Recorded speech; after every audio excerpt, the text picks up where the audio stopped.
Just Imagine, a podcast series by Imagine Theatre. Hello, how are you? This is episode 131 of the Just Imagine podcast series, and this time we're going to chat to a writer, producer, manager and resident panto dame at Theatre 7 in Shrewsbury. For more information, go to their website at www.imaginetheatre.co.uk. Now, in the last episode I was joined by Andrew Agnew and Simon Sladen to discuss another pantomime title, Goldilocks and the Three Bears. Don't worry if you missed it though, or any of the previous episodes, because they're all still available, so make sure you check them out where you normally get your podcasts from, and while you're there, don't forget to subscribe to the series so that you don't miss any future episodes. So again, this time I've been joined by the man who, like so many, found his love of theatre from watching pantomime as a child.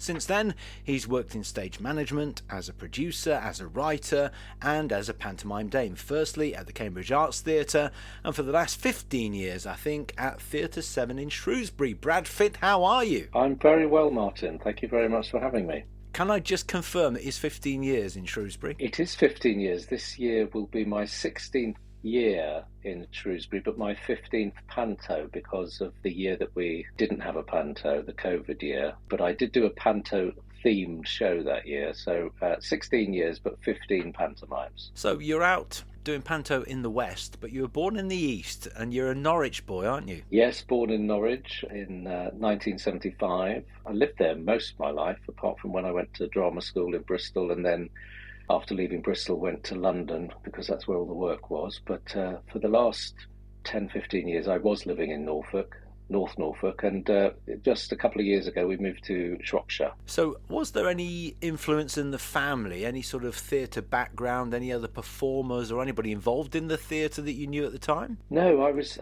sort of the odd one out in my family, and nobody really knew where I'd picked this up from. But then my father worked in transport his whole life. My mother worked in nursing, and there was no immediate family members that worked in theatre. But then I discovered I think it was my great-grandfather's brother. I found a programme of the Norwich Hippodrome, which is no longer there. It used to be opposite where the Theatre Royal is now. There used to be a theatre called the Norwich Hippodrome, and that was run years and years ago by Bostock and Fitt. Bostock was a sort of a circus man, and Fitt was I believe my great-grandfather's brother, so genealogists will be able to tell me who that is. My great-great-uncle, maybe? I have no idea. So there was a bit of theatre management in the family, but a long time ago. So as a child, do you remember going to the Theatre Royal to see panto? I do. That was my first... Yeah, you touched on it there on the introduction. I think for so many of us that work in pantomime now, it's that first visit to the pantomime that sort of cements that love. And I think the pantomime was the first thing I'd ever seen at the theatre. I still remember it. And in fact, I wrote about it in that year that we didn't do pantomime because of COVID. I did a sort of a one-man, one musical director show, a bit about the history of pantomime and a bit about what you need to make a good pantomime. And I talked about that first visit, which was at the Theatre Royal Norwich. I remember getting home from school and parents telling me that we were going to the theatre and that I had to have a lie down because it was going to be a late night. The Theatre Royal, before it closed down and it was refurbished in the 90s. So this would have been, probably 1980, 81, something like that. And it was Cinderella. And I remember going in and, the auditorium, the biggest room I'd ever been in. You go into these huge cavernous auditoriums and it was all gold and red and wands, wings, tiaras, badges, all that sort of stuff going on. And then the overture starting. I remember just standing up and holding onto the back of the seat in front of me thinking this is the most magical thing I'd ever seen. The curtain went out and it was, as I say, Cinderella, and we had the fairy. I can't remember who the fairy was, but I remember the opening number and the doors to Hardup Hall opening at the back of the stage after this big number. It was probably London is London. And there was dry ice coming through the doors of Hardup Hall, and there coming through the dry ice was Benny from Crossroads. It was playing Buttons, Paul Henry, who was huge at the time. And I think he did a few pantomimes for Dick Condon, who used to run the Theatre Royal Norwich back then. And was he wearing his woolly hat? He was. I think so. I remember I still have a badge. I have a makeup tin that sits on my desk now, in my dressing room and I still have the badge with a picture of Benny that says "I loves your cinders," and that's still in my makeup box. For anybody who isn't old enough to remember, Paul played a character in a very long-running soap called Crossroads. He played a character called Benny, who had a bit of a soft spot for Miss Diane, and I guess in the panto, that's the sort of relationship he would have had with Cinderella. Absolutely, yeah. It sort of came full circle. When I was writing that show, I called it We'll Have to Do It Again then. And it was put on at the Theatre 7 because they couldn't do a pantomime. They had to do everything socially distanced and everything. And I wrote a little bit about my first introduction to pantomime. And it was Benny from Crossroads coming through the steam. And part of the show was, the setup for the show was sort of a bit like my dressing room. So I came on stage as me, talk to people, and as the show went on about the history and everything, I sat down and I'd start putting my face on. And basically, because that year, I'm sure you can remember, we were all sat at home and there's a daily briefing every day. And for someone that writes jokes and writes pantomimes and it was a gold mine, all the stuff that was coming out. And I kept making notes thinking, well, that'll be good in panto this year, that'll be good. And then it got to it and there was no panto. So I had a sort of an opening spot for the Dame, but nowhere to do it. So the premise of the show was I was getting ready to do the show, and then I did the opening spot that I would have done that year had there been a pantomime. But because it was sort of set in my dressing room, I talked about, and you'll know this, Martin, everyone seems to come into the Dame's dressing room for a cup of tea and chat because we're just sort of sat there putting our face on. Everyone comes in and says hello. So I had a spot in the show where I would invite someone on stage for a cup of tea, and lots of people came and guested when I did this show. So I had Biggins, who's an old friend of mine, Christopher Biggins, and I had various people I've worked with over the years. I didn't know Paul Henry, but I thought, well, I'll write to his agent and see if he might be interested. And I wrote to his agent and sent them the bit of script that mentioned him. And bizarrely, he lives in Shropshire now, he not too far away. And he agreed to come on and be the guest one day. So I got to meet him. So I told this story at the start of the show. And then later on, I invited him on stage for a cup of tea. And he's become a great friend now. And he brings his grandchildren, or his great-grandchildren, actually, to see me at Theatre 7 at Christmas. So it's a really, it's lovely that he's now bringing his grandchildren to see me. And he was the reason that I'm doing it in the first place, really. What a fabulous full circle moment. He did, you're right, he did a few at Theatre Royal. I remember, I don't know which year it was, but he did Robinson Crusoe. And yeah, that's somebody right. I've known for a long time, although I haven't seen her for a very long time. Polly Perkins was in that with him. Who would the Dame have been? Do you remember? Because Richard Gauntlet did it for a long time, didn't he? Richard Gauntlet did, yes, he did 20-odd years at Theatre Royal Norwich. It wouldn't have been him because this would have been in the 80s. I think I've seen Jack Tripp there. It was a fantastic Dame. I'd have to look it up. They seemed to be a sort of a mainstay of people when Dick Condon was doing it. So he had Yvonne Marsh, who did it quite a lot. Wei Wei Wong always seemed to be in it. Bill Maynard did a few years. I remember I've got a badge of his as well. Oh no, it's TV Selwyn Froggatt. He was there. Showing my age now, aren't I? Yeah, I'd have to look up who the Dame was. I just remember being taken by the Ugly Sisters, how funny they were, and how we all got to boo them, and it was the being able to get involved with it, really. Bernie Clifton was there with the Ostrich, and Kathy Staff, of course, who was also in Crossroads originally, but Open All Hours and Last of the Summer Wine was in Mother Goose with Rod Hull and Emu. And in our last episode, we talked about Goldilocks and the Three Bears. Wayne Sleep did that, I think, in 1984 at the Theatre Royal Norwich.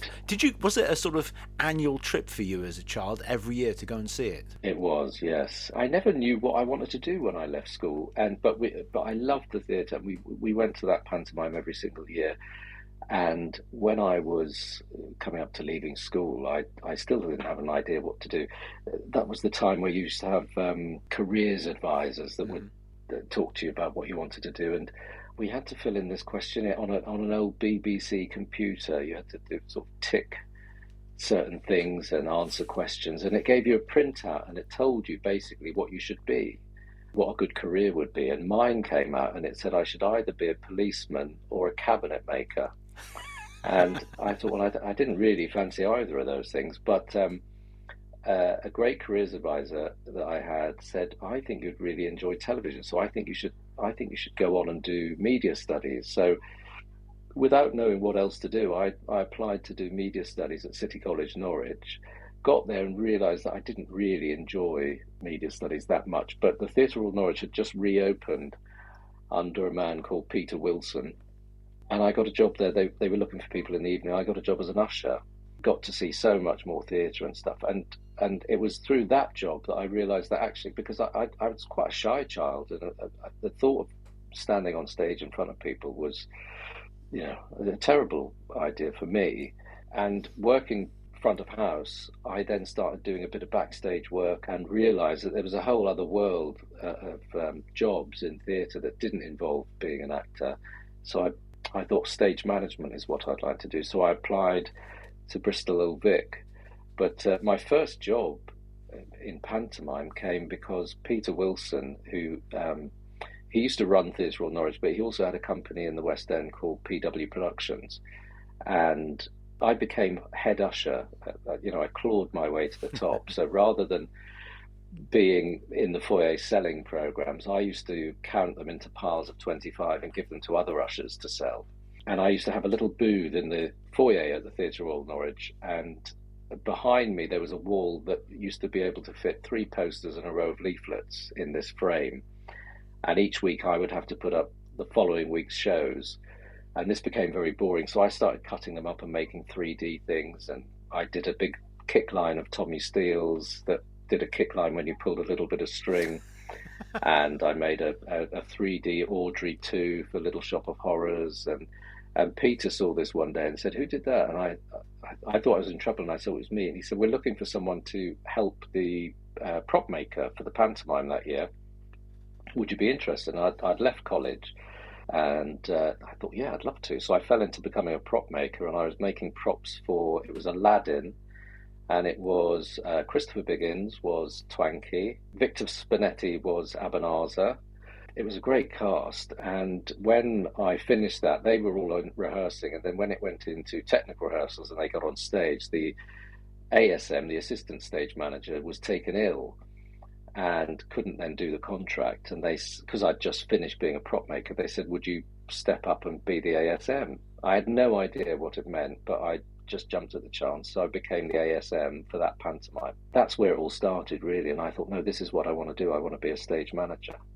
But from that pantomime, I then got to know Biggins and Victor Spinetti, actually. I don't know if you remember Victor. He was fantastic. Yeah. And there was a scene that he was in, and then he had a scene off, and then he had to come back on again. And his dressing room was two floors up, and he didn't want to go back to his dressing room. So there was a point in the show every day where I would be sat in the wings, and Victor would come and sit next to me, and he would just wait for his next entrance. And one day he said to me, he said, "What do you want to do with your life, Brad?" And I said, "I don't know. I think I'd like to be a stage manager." And he said, "Well, I don't know anything about stage management, so I'll teach you how to act." So every day he used to talk to me about comedy and tragedy. And he said, tragedy's easy. He said, anyone can do tragedy. Comedy, that's the hard part. And you've got to listen and you've got to do this. So every day he would give me these little acting lessons. And at the time I thought nothing of it, but I would always sit, whenever I was a stage manager, an ASM, whatever, especially on pantomimes, I would just sit and watch how people did things, and why did that work, and how does he get a laugh there and he's not doing anything, and picking up all those sort of things, even picking up little tips from Christopher Biggins. Always used to get an exit round, which always used to make me laugh when he walked off stage to get a round, and one day I was watching him, and I was watching that he actually started it himself as he was walking upstage. That doesn't surprise me at all. Upstage hands, he started the round. I thought, brilliant. So I learned a lot by watching, really. You've touched on one of the joys of panto. Its evolution is obvious, but the consistence, if you like, of panto are handed down generation to generation. I worked, one of my first pantos with another similar actor, comedian to Victor Spinetti called Alfred Marks.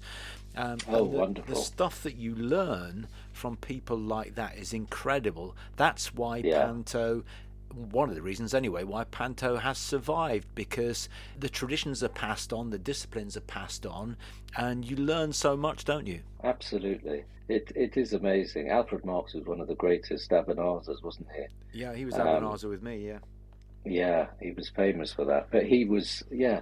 A lot of the things I do now that people say to me, I work for Evolution Pantomimes at the moment, so that's Paul Henry Hmm. and Emily Wood, and there are things that I say in pantomime that aren't in the script necessarily that will make Paul laugh, and he say, "Oh, that's a funny line," and I'd say to him, "Oh gosh, that's an old Larry Grayson line or something like that," that because it's something that I've heard, and somewhere it gets filed away, and the opportunity arises, and it comes out, and you think, "Oh, thank you, Larry," Yeah. it was good enough 40, 50 years ago.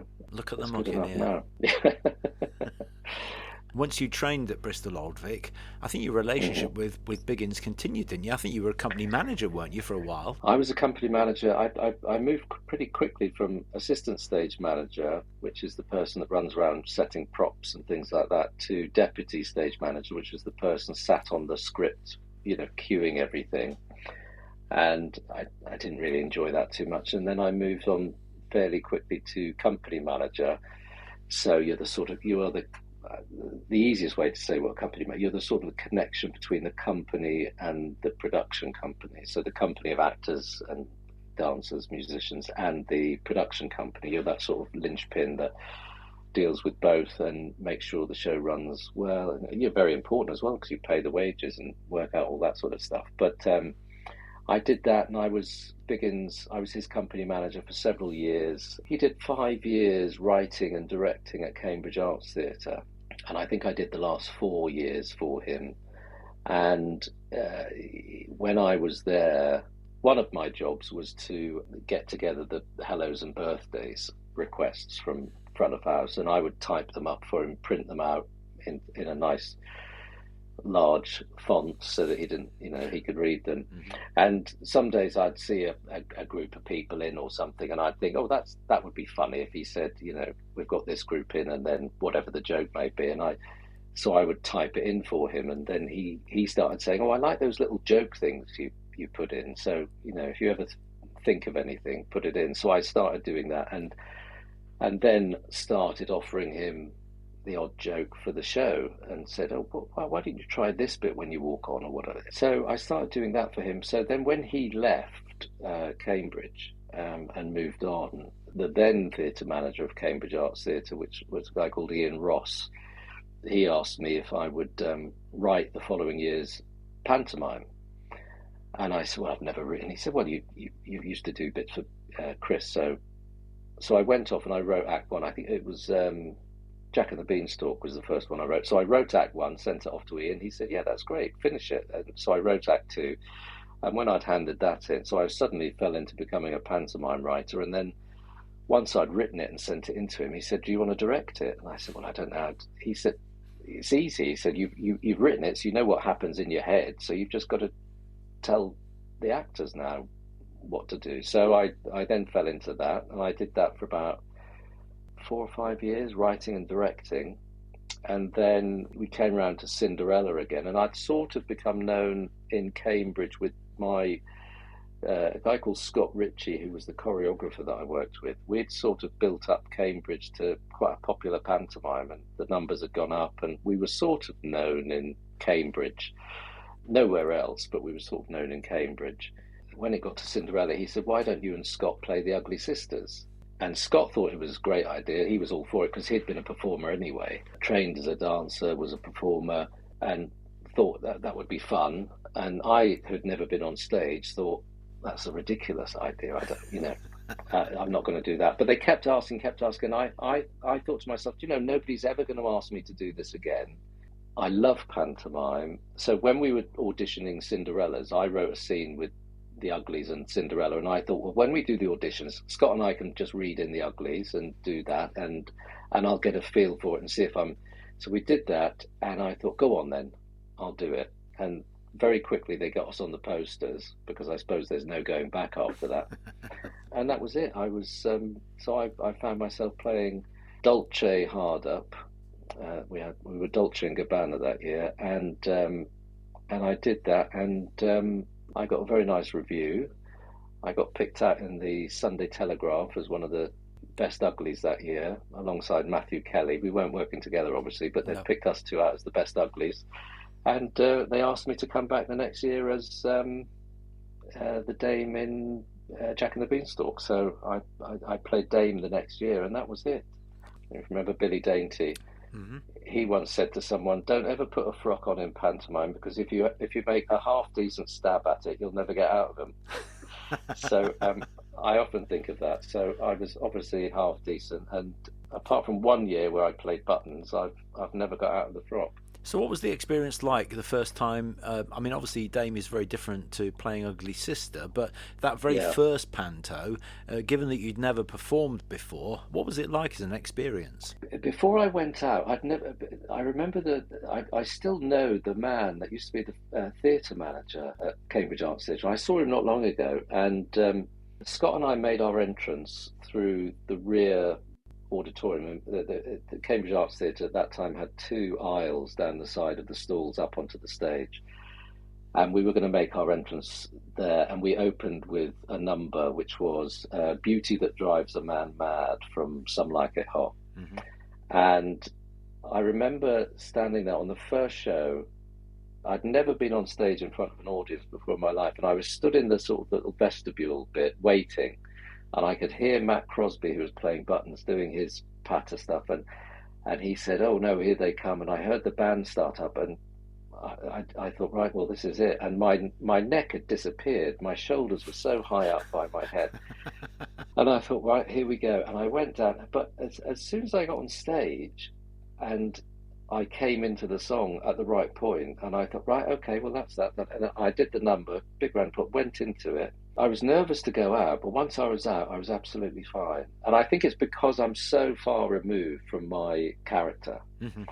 You know, Scott was, I'm 5'9", Scott was about 6'1", so we accentuated that by making me, I had flat shoes and very, very flat wigs, and I was quite big. I had a bit of a padded suit on, so made myself quite squat.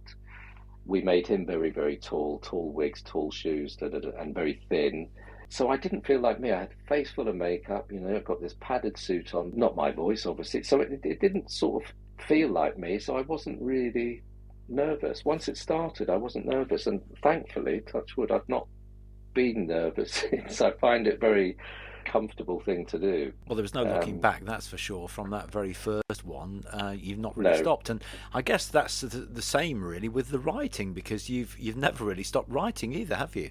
No, I've done a lot of scripts. I wrote for Basildon for many years, for the Towngate, for a guy called Simon Fielding. I wrote for Peterborough. I write now for Yeovil. I'm writing with a fantastic guy at the moment for Yeovil. We're doing Aladdin this year, Kevin James. But I also do other stuff. So I sort of did pantomime, and then I started writing for kids. I've done lots of those adaptations of children's books, like Julia Donaldson. I do a lot of directing of kids stuff, so Tales from Acorn Wood, Dear Zood.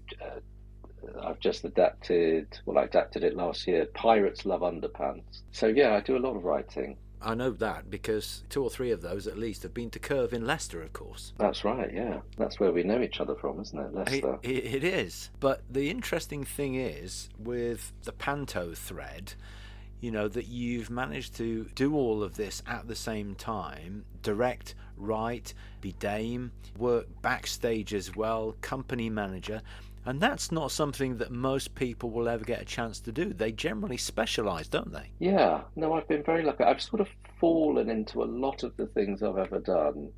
And I think a lot of that is just think, right, well, you know, give it a go. I mean, I think that a lot of the best directors, I'm not saying I'm the best director, but I work with, as a producer, I work with a lot of directors, a lot of designers and, you know, creatives. And one thing you'll find, quite often I'll work with someone and I think, oh, they're good, they know what they're talking about. And quite often they started in stage management, and I think that a grounding in stage management is a fantastic springboard. I mean, there's nothing wrong with training to be a stage manager and doing stage management for the rest of your life. It's a brilliant job. But a lot of creators that I've worked with had a grounding in stage management. I think it's a great thing to understand theatre, because you then have a great idea of how everything works. I think it gives you an appreciation, doesn't it, of all of the different aspects and areas, within theatre in general, but pantomime, of course, in particular. So over the years, I don't know how many scripts you've written or how many pantos you've performed in, but is there one panto title that is your overall favourite? Yeah, Dick Whittington is my favourite title. I did it last year, actually, at Theatre 7 in Shrewsbury. I don't know why it's my favourite. I just like the journey that you go on in Dick Whittington. You start quite often in London, you go on a journey, end of Act 1, you're off on a boat, you travel to distant shores. King Rat, I think, is a great character. Quite often with pantomimes, whether it's Jack or Aladdin or whatever, it's somebody's going off to fall in love or save a princess or whatever. I like the journey, and I like the character. I like Sarah the cook. I don't know why, but I've spoken to a lot of dames. It's quite a popular title, Dick Whittington. I think don't know. right. Maybe it's the nautical theme. I don't know. Yeah, I think it's got good scope for costumes. Cinderella is incredibly popular, of course it is, but there's no real adventure, is there? Jack and the Beanstalk, you're off to fight the giant. Dick Whittington, as you say, sailing off to foreign shores on an adventure. Aladdin, even Magic Carpet Ride, Cave of Wonders, there's adventure in all of those, isn't there? And I think that's one of the reasons why Dick Whittington is so popular, because of the adventure as well. Yeah, but I think it's popular with performers, but it's one of those that's not as popular with producers. I think it's because the basic thing was, I would say, is probably there's never been a Disney film made of Dick Whittington, whereas exactly. You've got Cinderella, you've got Aladdin, you've got Beauty and the Beast, all those things that I would not particularly consider a great pantomime story. Beauty and the Beast is great. It's a difficult pantomime, I think. Similarly with quite a lot of the modern ones, Peter Pan. I think Peter Pan is a great story. It can be a great Christmas story. I think it's difficult sometimes to try and make it fit the, what you want it to do for a pantomime. Are there any pantomimes that you may have done or seen as a child that are no longer staged that you'd like to see come back? And I'm thinking, I mentioned Robinson Crusoe. I mean, some of these are difficult now in the 21st century, culturally, but also Sinbad. I did Hansel and Gretel, which I don't think anybody's ever done since, But Did you kill it off? I think I must have done, yeah. But there are some titles that have just slipped by the wayside over the years. Would you like to see any of them come back, or even some brand new ones? Yeah, I do. Yes, I remember Sinbad. I mean, Ken Dodd used to do that quite famously, didn't he? He used to do a Sinbad and the 40 Thieves, and there are some that have slipped out of popularity for like you say, various reasons. Babes in the Wood, Puss in Boots, I suppose, it was one that used to be done quite a lot. Humpty Dumpty. I mean, there's the more obscure ones. I think there is a trend, isn't there? I mean, when Beric Kaler was up in York, I didn't think it really mattered what the title was. It was just Beric's show, and the title was immaterial in a way. But he used to write all sorts of bizarre titles, and I think Michael Harrison up in Newcastle is now doing lots of new titles, isn't he, with at Newcastle Theatre Royal? And there are others, Little Mermaid, Treasure Island, some new ones. I think that we may lose some as well, and I think Mother Goose is probably one that we may actually lose. It's certainly never been as popular as some of the others. It's a difficult narrative, isn't it? It is difficult. I did it a few years ago, actually. That's another one that I really liked. I enjoyed doing. And again, another popular one with people that play Dame, because it gives you scope to do a bit of acting. I mean, because actually to get Mother Goose right, you have to have pathos in it as well. And, it gives you something to get your teeth into. I think when you're saying goodbye to a dancer dressed in an 8-foot goose costume, as difficult as it may be, the kids have to really believe that you're really upset about saying goodbye to the goose, and you have to play it for the truth. And I did enjoy playing Mother Goose, but yeah, I think you're right. It's a difficult title, but a lovely part to play. I mean, you're right about the pathos as well. It's very similar to Selling the Cow and Jack and the Beanstalk. Yeah, I did Mother Goose twice, and both times I enjoyed it, but producers are always concerned it's not going to sell. And part of that is it's never been done by Disney, but the other part is that narrative, which is, it's not complicated, it's just not clear for kids, is it? No, you have to get it right, and it's a lovely story. She's got everything she wants right there at the end. But yeah, it can be difficult to get it across. But I did enjoy it. It was a nice one to play. But again, maybe dames and people that play dame like playing it because it's a good part to play. Which character will you be giving us this Christmas? I'm back to Aladdin again, so Twanky. I think it's been a bit updated since we last did it. I'm not sure where it's set. I don't think it's set in a laundry. I think it's set in a joke shop. I think the Twankies run a joke shop. Okay. Which gives us a bit of scope for some comedy. But yeah, I'll be back at Theatre 7, joined by my sidekick there for his fourth year, I believe now, Tommy J, who's a fantastic comic, and he amazes me. He's another one of these. I don't know where he knows it all from, but then again, I don't know where I know it all from. I think I know comedians that were long gone before I was a child, and I still refer to. So somewhere in my subconscious, I've picked up all these Norman Evans and Rob Wilton stuff and things like that, but he knows it as well. I think people that are just, there's a certain type of guy that's obsessed with comedy, and we all know these obscure people that were long gone before we were around. It's not a job, is it? It's a love, it's a passion, and you soak up stuff like that because you love it so much. Listen, I wish you all the very best for your 16th Panto season in Shrewsbury. Thank you. And Brad, thank you so much for talking to us. You're very welcome. Thank you for having me. And I'm afraid that's it for now. Don't forget, we've got many more fabulous guests still to come. Make sure you subscribe through your favourite podcast app and spread the word to anybody you know who loves pantomime. Next time, we're going to be discussing Imagine Theatre's sustainability strategy and how to embed greener decision-making in a company of Imagine's size. I'm going to be joined by joint CEO Sarah Bowden and Jasmine Evans, the Operations and Production Administrator, who drove a recent trial at the Gatehouse Theatre in Stafford. So join me, Martin Ballard, next time for episode 132 of Just Imagine. Thank you for listening to the latest edition of Just Imagine, the podcast series from Imagine Theatre. And you can find out more by going to www.imaginetheatre.co.uk.